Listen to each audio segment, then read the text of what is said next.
მე, რა თქმა უნდა, მიყვარს შობა.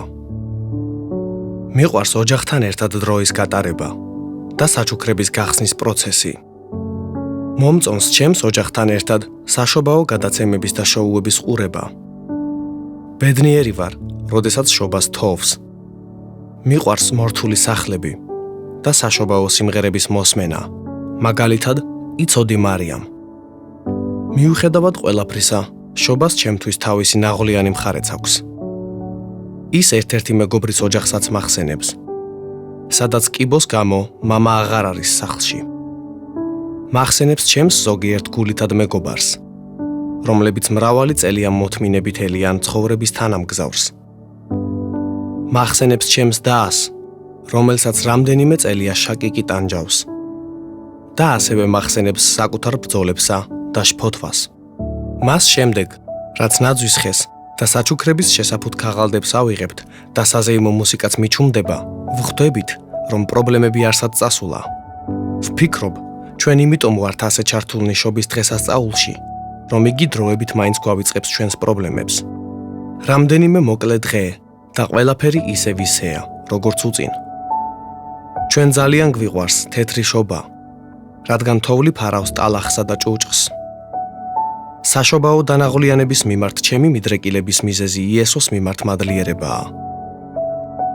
იესო არ არის საშობაო განწყობა. იესო წმინდა მეომარია, ხსნის გზაა.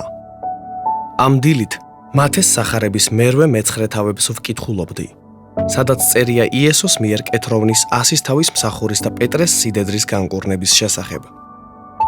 აქვეა აღწერილი, როგორ აწყნარებს ქარიშხალს ზღვაზე. დევნის ეშმაკებს ორი შეპყრობილი ადამიანისგან.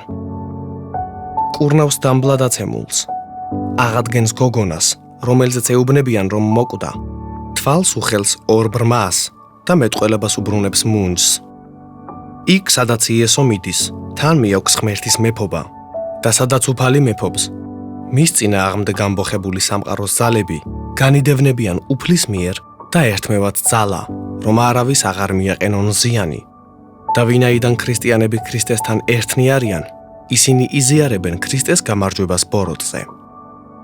ამრიგად, ქალბატონებო და ბატონებო, ეს არის შობის ჭეშმარიტი მნიშვნელობა. იქ, სადაც იესო მიდის, თან მიაქვს ღმერთის მეფობა. შობა ნიშნავს იმას, რომ ღმერთის სამეფო მწუხარებით, ნგრევით და ცოდვით შერყვნილ წუთის ოფელში მოდის.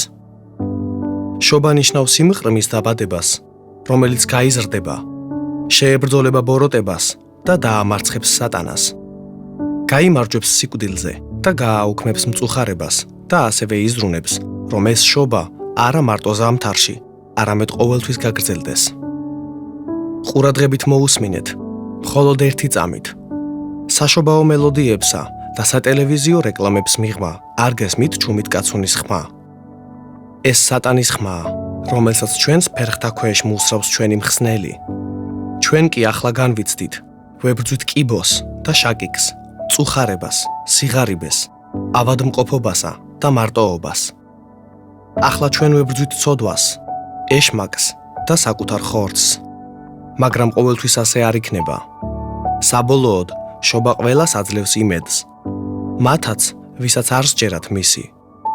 ყველაფერი ასე არ დარჩება, რადგან ბიბლია ამბობს, იმისათვის მოვიდა ძე ღვთისა, რათა დაენგრია ეშმაკის საქმენი. ეს ვირფასი სიტყვებია. შობა სულიერი ომის საზეიმო დასაწყისია. იესომ თავად თქვა, რომ მოვიდა სატანის საქმეების დასანგრევად. იგი მოვიდა ადამიანთათვის ცრემლების შესაშრობად და მათ ჭრილობათა განსაკურნებლად. მოიშორე გულგატეხილობა, განდევნე შიში და დათრგუნე მარტოსულობის განცდა. შენც თუ დანაღლიანებული ხარ, გამხნევდი და გაბედულება მოიკრიბე, რადგან იესო მათთვისაც მოვიდა, ვისაც შობის არ სჯეროდა.